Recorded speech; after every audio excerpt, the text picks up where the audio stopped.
श्री स्वामी समर्थ सर्वांना. काल मी इथे पनीर बनवून घेतलेलं तुम्हाला माहीतच आहे. तर ते पनीर असं छान असं झालेलं आहे आणि मस्त गोल अशी वडी पडलेली त्याची.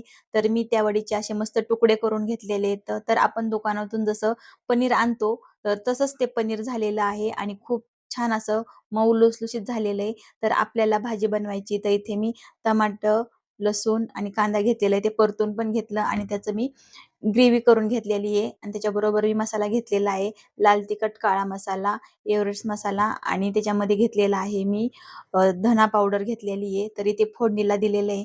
तर खूप छान अशी फोडणी बसलेली आहे आणि त्याच्यामध्ये आपण जी केलेलं आहे वाटण ते टाकायचं आहे. तर त्याला आपण ग्रेव्ही म्हणतो.